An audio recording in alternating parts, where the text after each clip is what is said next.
Muchas gracias porque sigue con nosotros en 7 AM. Hay información relevante durante este inicio de semana acerca de salud. Es algo de lo que siempre le vamos a hablar, aunque algunos estén fastidiados de tantas recomendaciones porque no les gusta seguirlas. Y eso se notó el fin de semana cuando tenían centros comerciales, el primer cuadro de la ciudad, todo tipo de tiendas atiborradas. La gente estaba como si nada. Algunos quizá porque habían percibido que habían obtenido su aguinaldo, pero eso no justifica, no significa que las cosas van a seguir igual. Quizá durante 2021 no van a poder contar una historia, no van a poder convivir con los suyos debido a esta irresponsabilidad. Le tenemos información relevante a través del sector salud, del director de Salud Pública, el doctor Miguel Ángel Lutzow, a quien saludamos con muchísimo gusto. ¿Cómo está, doctor? Buen día. Buenos días, Paulina. El gusto es mío. Muchas gracias por la oportunidad de estar en este programa. Y bien, doctor, quisiéramos preguntarle un poco, ya la gente tiene idea de que se les va a solucionar la vida por la vacuna, porque próximamente se iniciaría una vacunación y bueno, sabemos que en México está avanzando el proceso con Pfizer, hay otros que están en avance, también se habla de lo que se está desarrollando en colaboración con Oxford, en fin, tenemos muchos datos al respecto, pero ¿qué pasa cuando hay contraindicaciones? Cuando, por ejemplo, en Rusia, que se hizo el anuncio de que se estaría aplicando la vacuna, que sería una vacunación de forma masiva, bueno, se le había recomendado a la población no ingerir alcohol por lo menos durante 42 días, también que se abstuvieran de algunos medicamentos y esto con la idea de que no se inhiba o se suprima el sistema inmunológico, que no haya algún problema más allá. ¿Y qué pasa en Rusia? Entonces,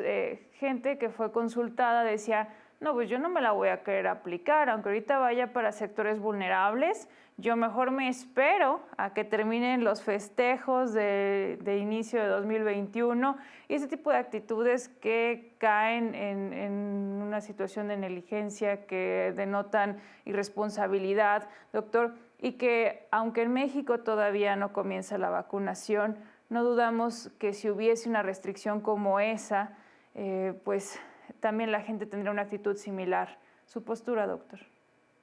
Bueno, pues Paulina, primero señalar que la mayoría de las vacunas, prácticamente todas, las que ya existen, las que se vienen poniendo desde hace años, desde hace décadas, la de polio, por ejemplo, en una versión original desde los 50. Es decir, hay mucha experiencia con las vacunas.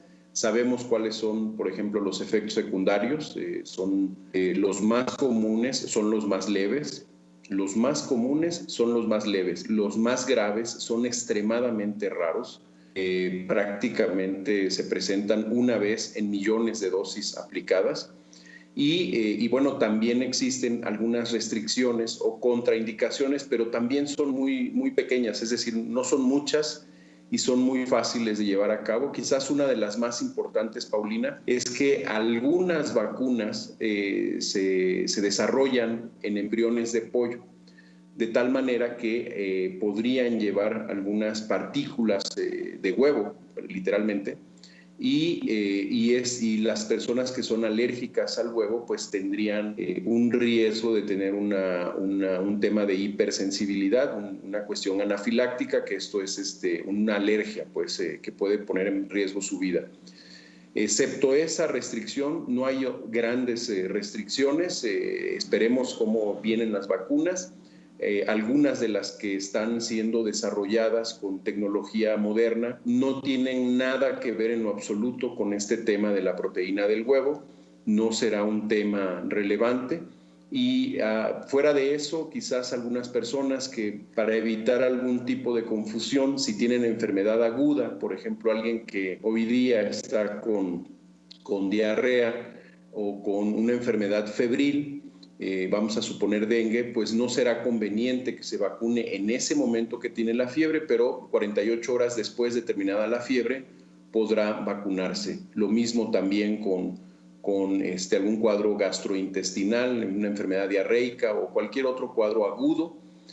Siempre es conveniente esperar algunos días, por lo menos 48 horas, para poder aplicar la vacuna. Serán pocas las restricciones. Yo creo que lo más importante del tema de la vacuna, Paulina, que nos preocupa mucho, es el exceso de confianza que se puede generar.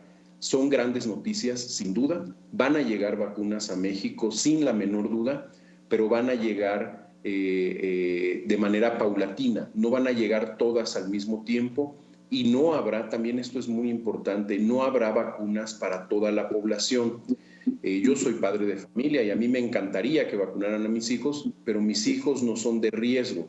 No son personas de alto riesgo. Las vacunas se van a utilizar en aquellas personas que sí son de alto riesgo, como adultos mayores o personas que tienen alguna enfermedad crónica, y en todas las familias hay adultos mayores, en todas las familias hay, pues es una realidad que vivimos, personas con diabetes, con hipertensión. Entonces, son varios elementos que tenemos que considerar. En el tema de las vacunas serán algunas cuestiones técnicas que tendremos la responsabilidad de transmitirlo adecuadamente a la población. Por ejemplo, a los menores, a las personas que tienen hijos menores, pues convencerlos de que no habrá vacunas, por lo menos en 2021, lo más probable es que no haya vacunas para toda la población. Se tiene que priorizar sin la menor duda a las personas que tienen mayor riesgo de enfermedad grave y muerte. Y como les decía, no van a llegar todas las vacunas al mismo tiempo. ¿Qué significa esto? Que no podemos confiarnos, no podemos decir, ya van a llegar las vacunas, vamos a organizar una posada. De ninguna manera. Ese podría ser el peor fracaso que podríamos cometer aquí en nuestro estado si empezamos a generar un exceso de confianza de que ya se va a resolver el problema, vamos a reunirnos, vamos a movilizarnos, cuando la protección comunitaria que se va a generar con las vacunas va a tardar por lo menos 6 meses y tendrá que haber una gran cantidad de gente vacunada con 2 dosis y que hayan pasado por lo menos 30 días para que se desarrolle la inmunidad. Estamos hablando de que necesitamos una protección comunitaria de alrededor del 70% de las personas. Entonces, no puede haber fiestas, no puede haber movilización, tenemos que seguir cuidando las medidas preventivas, Paulina. Estamos ante un riesgo muy alto de la segunda ola epidémica. ¿Por qué? Por el frío, porque hay una carga viral importante a nivel nacional. Muchos estados están teniendo cada vez más casos. Nosotros estamos en una meseta alta con tendencia a la alza, aunque no es un crecimiento exponencial. Pues es un tema muy relevante el que estamos tratando en este momento y será crucial las decisiones que se tomen en las próximas semanas de manera individual, de manera colectiva, porque estamos en el riesgo de la peor crisis que podríamos tener por el COVID, como se ha vivido en Europa, como se está viviendo en este momento también en Estados Unidos. Doctor, y bueno, el comentario que le hacía de manera inicial acerca de esa contraindicación, bueno, lo que le dicen a la gente en Rusia de que no tendría por qué ingerir alcohol durante 42 días, es porque después pasa, ¿no? Y pasa mucho también en México que con cualquier medicina la gente luego va con el doctor, oiga, ¿y puedo tomar? ¿Puedo hacer esto? ¿Puedo seguir con mi vida desordenada? No importa que yo vaya, o sea, que esté enfermo, que tenga la necesidad de sanar. Y la idea es que no se eche a perder tanto trabajo, tanto esfuerzo, la inversión que se le está haciendo a esta vacuna. Pero más allá de ello, también quisiera hablar de la disponibilidad de otros productos, como ahora que sí hay tantas investigaciones. Y hace un momento platicaba con el auditorio sobre el molnupiravir y cómo se tuvo una respuesta en cuanto al freno de la transmisión de SARS-CoV-2 en 24 horas, al menos en los hurones. Y esto lo que significaría quizá al momento de que estuviera garantizado, porque usted ahorita si nos pudiera detallar si se ha empleado esto contra la influenza y si esto podría quedarse en el mercado para tener un trato o digamos que se pueda suministrar de manera directa cuando se tienen los primeros síntomas y entonces cortar de tajo lo que sería el contagio, doctor. Sí, bueno, primero Paulina, si me permites agregar un comentario al tema anterior, es claro. Sumamente importante que las personas tengan un sistema inmune muy sano.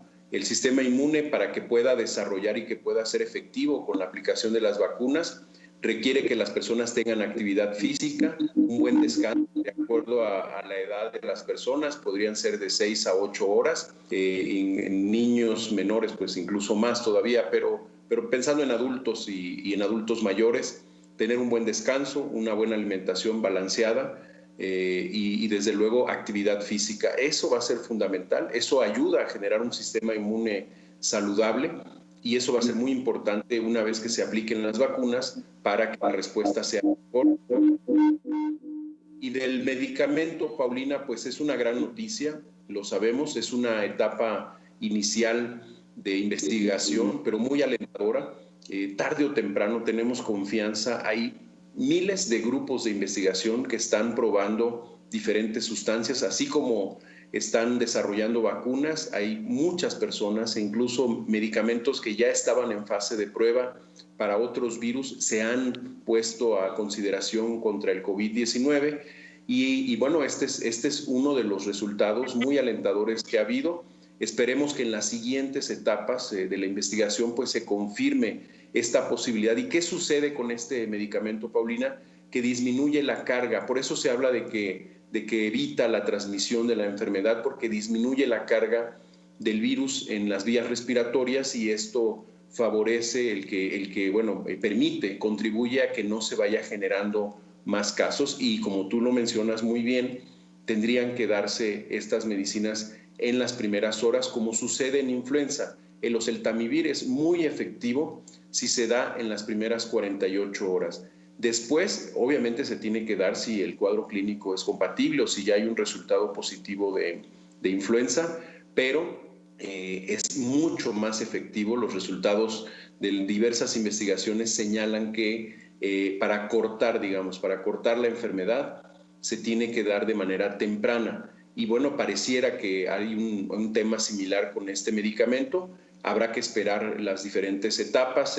A mí me gustaría escuchar cuál es el posicionamiento de dos organismos internacionales que entiendo, al menos hasta ayer, no se habían pronunciado sobre este medicamento. Uno es el de la Organización Mundial de la Salud y el otro, el de los Centros para el Control de Enfermedades de Estados Unidos, que bueno, pues tendrán que manifestarse y como siempre hemos dicho, Paulina, tenemos que ser muy prudentes. Va a llegar un tratamiento, van a llegar las vacunas sin duda, pero hoy día nuestra realidad, hoy que es 7 de diciembre, es que tenemos una alta carga viral, que hay más de 400 personas hospitalizadas, que hay un promedio diario 20 defunciones en nuestro estado y que tenemos una transmisión muy alta, sostenida ya por varias semanas y tenemos que cuidarnos, tenemos que hacer nuestro mejor esfuerzo. Todo lo que hagamos vale la pena, todo lo que hagamos vale la pena para cuidarnos, para cuidar a nuestros adultos mayores, para cuidar a nuestra familia, a las personas que tienen diabetes, hipertensión, cáncer, que lamentablemente pues hay muchas personas también con estas enfermedades y tienen mayor riesgo de enfermar gravemente e incluso fallecer por COVID-19. Así es que pues tenemos que estar muy atentos, sin duda son muy buenas noticias y bueno, esperaremos en el caso particular de este medicamento, si se comprueba todo, también será una etapa diferente en el control de la epidemia. Sería extraordinario tener un medicamento que, pues, si no mata por completo el virus, que sí disminuya su cantidad en vías respiratorias, porque ayudaría mucho a disminuir los contagios. Doctor, le agradecemos por estar en contacto con nosotros durante este inicio de semana. Siempre es interesante la aportación que hace, los comentarios que tiene, retroalimentación y sobre todo para mantener a la gente al tanto, siempre con independencia del reporte que todos los días brindan desde el sector salud acerca de los casos de contagios y las defunciones y que la gente comprenda que no es una temporada de festejos, que no es una temporada para socializar, que si quieren festejar, bueno, lo pueden postergar. Después, cuando se enferman, la muerte es lo que podría ser algo inevitable. La muerte, si no es de uno, de terceras personas. Gracias, director de Salud Pública, doctor Miguel Ángel Lutzow. Al contrario, Paulina, muchas gracias a ustedes. Yo siempre lo voy a reconocer. Ha habido un gran trabajo entre la prensa, los medios de comunicación, todos los medios de comunicación, desde luego ustedes que destinan estos espacios, que dan seguimiento a las conferencias, nos ayuda mucho, es una gran labor social y de veras del sector salud estamos muy agradecidos con este esfuerzo Y pues sí, efectivamente, Paulina, estas fiestas tienen que ser diferentes, tenemos que hacerlo de manera diferente. Aprovechemos la tecnología, hay diferentes formas para comunicarnos por llamada, videollamada, hay muchas redes sociales y podemos aprovechar esto y evitar el que la enfermedad esté presente en nuestras casas, y en vez de estar festejando en enero, vamos a estar lamentando pérdidas de familiares, de amigos. Así es que seamos muy prudentes. Muchísimas gracias, Paulina, y que tengan un excelente día y una excelente semana para todas y todos. Mil gracias, director. Y tenemos más información en este espacio. Siga en la señal de Canal 7, también de Magnética en el 107.1. Si tiene alguna duda, comentario, ya sabe que la línea está habilitada para usted, 4448-222400. En un momento estaremos de vuelta.